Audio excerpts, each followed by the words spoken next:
Hello दोस्तों, प्रकाश का परावर्तन तक हमारा हो गया था, जिसके हमने नियम बताए थे। दो नियम। आपतन कोण परावर्तन कोण के बराबर होता है। कोण आई बराबर कोण आर। आपतित किरण आपतन बिंदु पर अभिलंब तथा परावर्तित किरण एक ही समतल में होते हैं। ये दो नियम हमारा हो गया था, इसके क्वेश्चंस हो गए थे। और हमने नोट में लिखवाया था कि दर्पण द्वारा प्रतिबिंब के बनने में शामिल परिघटना प्रकाश के परावर्तन द्वारा होता है। दर्पण द्वारा प्रतिबिंब के बनने में शामिल परिघटना प्रकाश के परावर्तन द्वारा होता है। तो हमारा प्रकाश का परावर्तन कंप्लीट हो गया है। आज हम पढ़ेंगे समतल दर्पण। समतल दर्पण हमारा है। समतल दर्पण का परावर्तक पृष्ठ जो होता है, परावर्तक सतह जो होता है, वो समतल होता है। समतल दर्पण का परावर्तक सतह जो होता है वो समतल होता है। इसमें शीशे के एक और धातु की पतली परत चढ़ी हुई होती है। इसमें शीशे की एक और धातु की पतली परत चढ़ी होती है। क्षय को रोकने के लिए लेप किया जाता है। शीशे के पीछे चांदी की परावर्तक सतह का कार्य करता है। चांदी की परत जो है परावर्तक सतह का कार्य करता है। अब हम पढ़ेंगे समतल दर्पण में प्रतिबिंब की स्थिति। समतल दर्पण में हमारा प्रतिबिंब कैसे बनता है ये देखेंगे। समतल दर्पण में किसी वस्तु का प्रतिबिंब जो होता है दर्पण के पीछे उतनी ही दूरी पर बनती है जितनी दूरी पर वस्तु दर्पण के आगे रखी होती है। समतल दर्पण में किसी वस्तु का प्रतिबिंब जो है दर्पण में उतनी ही दर्पण के पीछे जो है उतनी ही दूरी पर बनती है जितनी दूरी पर वस्तु जो है दर्पण के आगे रखी होती है। यानी कि अगर 20 सेंटीमीटर की दूरी पर रखी है वस्तु तो उसका प्रतिबिंब भी दर्पण के पीछे 20 सेंटीमीटर की दूरी पर ही बनेगी। सेकंड पॉइंट हम देखेंगे कि यह प्रतिबिंब काल्पनिक आभासी वस्तु के बराबर एवं पार्श्व उल्टा और सीधा बनता है। यानी कि दर्पण में जो प्रतिबिंब होता है वो काल्पनिक यानी कि आभासी वस्तु के बराबर एवं पार्श्व उल्टा और सीधा बनता है। काल्पनिक या आभासी आप जानते ही होंगे, वस्तु के बराबर। पार्श्व उल्टा मतलब होता है कि वस्तु का जो है दायां भाग दर्पण में बायां दिखाई देता है और वस्तु का जो है बायां भाग दर्पण में दायां दिखाई देता है। इसे ही हम पार्श्व उल्टा कहते हैं और प्रतिबिंब जो होता है सीधा बनता है। अब हम देखेंगे समतल दर्पण से संबंधित कुछ विशेष तथ्य। समतल दर्पण से संबंधित कुछ विशेष तथ्य। यदि कोई व्यक्ति भी चाल से दर्पण की ओर आता है, यदि कोई व्यक्ति भी चाल से दर्पण की ओर चलता है तो उसे दर्पण में अपना प्रतिबिंब 2v चाल से अपनी ओर आता प्रतीत होता है। यदि कोई व्यक्ति भी चाल से दर्पण की ओर चलता है तो उसे दर्पण में अपना प्रतिबिंब भी चाल से अपनी ओर आता प्रतीत होता है। यानी देखेंगे, यदि कोई व्यक्ति भी चाल से दर्पण की ओर चलता है तो उसे दर्पण में अपना प्रतिबिंब 2v चाल से अपनी ओर आता प्रतीत होता है। यानी यदि कोई व्यक्ति है वो 40 मीटर पर सेकंड की चाल से चल रहा है दर्पण की तरफ तो उसे अपना प्रतिबिंब 80 मीटर पर सेकंड की चाल से आता हुआ प्रतीत होता है दर्पण से। सेकंड पढ़ेंगे, किसी वस्तु की समतल दर्पण में पूर्ण प्रतिबिंब देखने के लिए दर्पण की लंबाई जो है वस्तु की लंबाई की कम से कम आधी होनी चाहिए। यदि किसी वस्तु की समतल जो है किसी वस्तु की समतल दर्पण में पूर्ण प्रतिबिंब देखने के लिए दर्पण की लंबाई जो है वस्तु की लंबाई की कम से कम आधी होनी चाहिए। यदि आपतित किरण को नियत रखते हुए दर्पण को थीटा कोण से घुमा दिया जाए, यदि आपतित किरण को नियत रखते हुए दर्पण को थीटा कोण से घुमा दिया जाए तो परावर्तित किरण 2 थीटा कोण से घूम जाती है। यदि आपतित किरण को नियत रखते हुए दर्पण को थीटा कोण से घुमा दिया जाए तो परावर्तित किरण 2 थीटा कोण से घूम जाती है। फोर्थ पॉइंट पढ़ेंगे, यदि दो समतल दर्पण थीटा कोण पर झुके हो, यदि दो समतल दर्पण थीटा कोण पर झुके हो तो उनके द्वारा उनके मध्य में रखी वस्तु के बनाए गए कुल प्रतिबिंबों की संख्या 360/θ-1 होती है।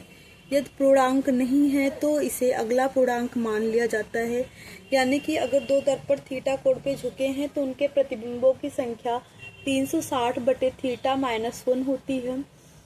अगर दो समतल दर्पण समकोण पर रखे होते हैं तो उनके प्रतिबिंबों की संख्या जो है 3 होती है। दो समानांतर दर्पण के बीच रखे वस्तु के अनंत प्रतिबिंब बनते हैं। अगर समानांतर दर्पण रखे हुए हैं तो उनके बीच अनंत प्रतिबिंब बनेंगे। समतल दर्पण के उपयोग देखेंगे। समतल दर्पण का उपयोग बहुरूपदर्शी, परिदर्शी, आईना आदि में करते हैं। समतल दर्पण का वक्रता केंद्र, फोकस दूरी अनंत होती है क्योंकि इसका कोई केंद्र नहीं होता है, और इसकी जो क्षमता होती है 0 होती है क्योंकि क्षमता = 1/, फोकस दूरी 1/, फोकस दूरी। फोकस दूरी हमारी अनंत होती है समतल दर्पण की, इसलिए इसकी क्षमता 0 होती है। समतल दर्पण की वक्रता केंद्र और फोकस दूरी अनंत होती है। ये हमने समतल दर्पण में पढ़ा कि क्या कहते हैं, वस्तु का प्रतिबिंब काल्पनिक, आभासी, सीधा, वस्तु के बराबर, दर्पण के पीछे, पार्श्व उल्टा बनता है, और वस्तु का प्रतिबिंब उतनी ही दूरी पर बनती है जितनी दूरी पर वस्तु रखी हुई होती है। यदि हम दर्पण की तरफ v चाल से चलते हैं तो हमें अपना प्रतिबिंब 2v चाल से आता हुआ प्रतीत होता है। किसी दर्पण में अपना पूर्ण प्रतिबिंब देखने के लिए हमें दर्पण को खुद की लंबाई की आधी लेनी चाहिए। ये हमारा मेन था, हो गया। अब हमारा आ गया कि गोलीय दर्पण। गोलीय दर्पण क्या होता है? किसी गोलाकार तल से बनाए गए दर्पण गोलीय दर्पण कहते हैं। किसी गोलाकार तल से बनाए गए दर्पण को गोलीय दर्पण कहते हैं। किसी गोलाकार तल से बनाए गए दर्पण को गोलीय दर्पण कहते हैं। गोलीय खंड के एक तल पर पारे की कलई एवं रेड ऑक्साइड का लेप किया जाता है। गोलीय खंड के एक तल पर पारे की कलई एवं रेड ऑक्साइड का लेप किया जाता है तथा दूसरा तल परावर्तक की तरह कार्य करता है। गोलीय दर्पण के प्रकार देखेंगे। गोलीय दर्पण मुख्यतः 2 प्रकार की होती है, अवतल दर्पण, उत्तल दर्पण। अवतल दर्पण कॉनकेव मिरर और उत्तल दर्पण कॉन्वेक्स मिरर। अवतल दर्पण देखेंगे हम। अवतल दर्पण हमारा ये है, इसका परावर्तक पृष्ठ जो होता है वो धंसा होता है और जिसपे लेप या कलई की जाती है वो उभरा हुआ होता है। ये हमारा दर्पण का जो मध्य बिंदु होता है उसे पोल या ध्रुव कहते हैं, और गोले का जो त्रिज्या होती है, केंद्र बिंदु होता है गोले का, वही दर्पण की वक्रता केंद्र होती है। और वक्रता केंद्र की जो पोल के बीच मध्य बिंदु को हम फोकस कहते हैं।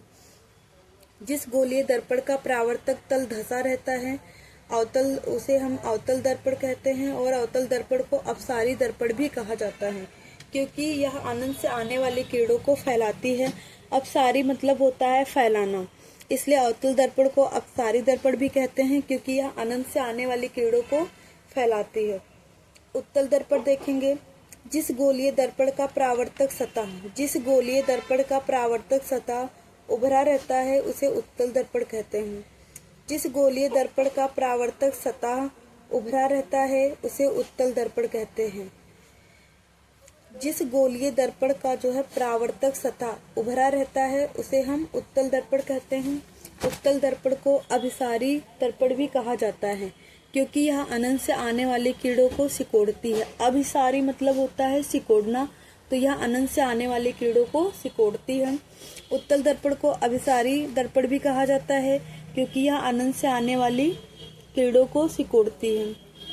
देखेंगे अवतल एवं उत्तल दोनों ही दर्पण किसी गोले के कटे भाग होते हैं, अतः उस गोले का केंद्र अवतल एवं उत्तल दोनों ही दर्पण किसी गोले के कटे भाग होते हैं, अतः उस गोले का केंद्र दर्पण का वक्रता केंद्र कहलाता है। अतः उस गोले का केंद्र दर्पण का वक्रता केंद्र कहलाता है।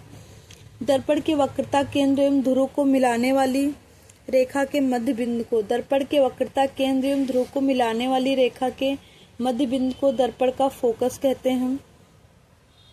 दर्पण का मध्य बिंदु ध्रुव कहलाता है। दर्पण का जो है मध्य बिंदु जो है ध्रुव कहलाता है। दर्पण के वक्रता केंद्र एवं ध्रुव को मिलाने वाली रेखा दर्पण का प्रधान अक्ष रेखा कहलाती है। फोकस दूरी जो होती है वक्रता केंद्र की आधी होती है। फोकस दूरी = वक्रता केंद्र/2। गोलीय दर्पण की फोकस दूरी का सूत्र। अवतल एवं उत्तल, उत्तल एवं अवतल दोनों ही दर्पणों की फोकस दूरी निम्न सूत्र से ज्ञात की जाती है। 1/v plus 1/u equal to 1/f। यहाँ पे u जो है वस्तु की दर्पण से दूरी होती है, v जो है प्रतिबिंब की दर्पण से दूरी हो गई, f इक्वल टू दर्पण की फोकस दूरी हो गई। अब हम देखेंगे आवर्धन, मैग्निफिकेशन। प्रतिबिंब की लंबाई और वस्तु की लंबाई के अनुपात को, प्रतिबिंब की लंबाई और वस्तु के लंबाई के अनुपात को आवर्धन कहते हैं और इसे यम से प्रदर्शित करते हैं या इसे यम से डिनोट करते हैं। m इक्वल टू प्रतिबिंब की लंबाई बटे वस्तु की लंबाई, m इक्वल टू प्रतिबिंब की लंबाई बटे वस्तु की लंबाई इक्वल टू प्रतिबिंब की दूरी भी बटे वस्तु की दूरी u। प्रतिबिंब की लंबाई बटे वस्तु की लंबाई या प्रतिबिंब की दूरी बटे वस्तु की दूरी आवर्धन हमारा होता है। अब हम देखेंगे पावर या क्षमता। Power equal to 100/f dioptre या power equal to 1/f dioptre. एक अवतल दर्पण की फोकस दूरी 20 सेंटीमीटर है तो क्षमता कितनी होती है? f equal to 100/f, p equal to 100/f, p equal to 100/20, क्योंकि फोकस दूरी 20 दी हुई है तो डायोप्टर 5 डायोप्टर यानी कि अवतल दर्पण की जो फोकस दूरी होती है वो निगेटिव होती है, उत्तल दर्पण की फोकस दूरी पॉजिटिव होती है। अवतल दर्पण की फोकस दूरी और क्षमता दोनों ही निगेटिव होती है। अवतल दर्पण की फोकस दूरी और क्षमता दोनों निगेटिव होती है, उत्तल दर्पण की फोकस दूरी और क्षमता दोनों पॉजिटिव होती है। अब हम देखेंगे उत्तल दर्पण से बने प्रतिबिंब। ये हमारा उत्तल दर्पण है क्योंकि इसका परावर्तक सतह जो होता है उभरा हुआ होता है, वस्तु जो है क्या कहते हैं दर्पण के आगे रखी हुई है। इसका प्रतिबिंब जो है फोकस और ध्रुव के बीच बनती है, काल्पनिक या आभासी होता है, वस्तु से छोटा बनता है, सीधा बनता है। अगर हम वस्तु को दर्पण से दूरी बनाते चलेंगे तो ये हमारा प्रतिबिंब जो होता है वो फोकस की तरफ खिसकता हुआ जाता है। अब इसको हम देखेंगे, पढ़ेंगे इसको। उत्तल दर्पण में किसी वस्तु का प्रतिबिंब जो होता है, उत्तल दर्पण में किसी वस्तु का प्रतिबिंब सदैव दर्पण के पीछे, उत्तल दर्पण में किसी वस्तु का प्रतिबिंब जो है सदैव दर्पण के पीछे उसके ध्रुव और फोकस के बीच वस्तु से छोटा, सीधा एवं आभासी बनता है। यानी उत्तल दर्पण में प्रतिबिंब हमेशा दर्पण के पीछे उसके ध्रुव और फोकस के बीच वस्तु से छोटा एवं आभासी बनता है। यदि किसी वस्तु की उत्तल दर्पण से दूरी बढ़ाया जाए तो दर्पण से बने आभासी एवं सीधे प्रतिबिंब का आकार छोटा होता जाता है।